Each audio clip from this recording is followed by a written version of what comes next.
ঘটনাটা হচ্ছে আমরা কলেজের এক্সাম চলছিল সেকেন্ড সেমিস্টারে।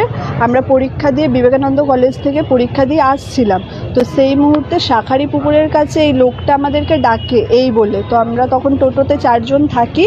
তো ঘুরে তাকাই, তখন আমাদেরকে মানে ওই রকমভাবে ওর গোপনাঙ্গ দেখানো হয় চেনমেন খুলে। তো তখন আমরা মানে বুঝতে পারিনি ঘটনাটি। তখন আমরা আবার মানে টোটোটাকে দাঁড়ও করিয়েছিলাম। ওকে যখন ধরতে যাই তখন সে বাইকটাকে ব্যাক করে পালিয়ে যায়। পাবলিক অনেকজনাই ছিল, কেউ কোনো সাহায্যও করেনি, কেউ ধরেও নিকো। তো এই জন্যই আমরা এসেছি এখানে। থানায় এসেছো? হ্যাঁ, আমরা চাই যে এরকম যেন আর কোনো মেয়ের সাথে না হয়। আজকে আমাদের সাথে হয়েছে, কালকে যদি অন্য জায়গায় একটা মেয়েকে পায় বা একা মেয়ে পায় তখন তো ও আরও কিছু করবে। এই জন্য ওর শাস্তি চাই, যাতে ও পরবর্তীকালে আর কোনো মেয়ের সাথে না করতে পারে।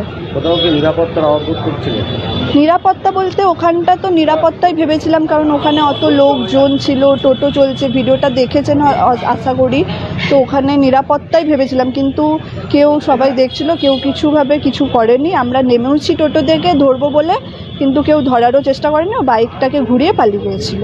সেই সময় কি অশ্লীল অঙ্গভঙ্গি করে? হ্যাঁ, ও আস্তে আস্তে এক হাতে মানে মুখে মাস্ক পরে এক হাতে গাড়ির হ্যান্ডেল ধরে উঠে আমাদেরকে ওরকম দেখাচ্ছিল, আচরণ করছিল।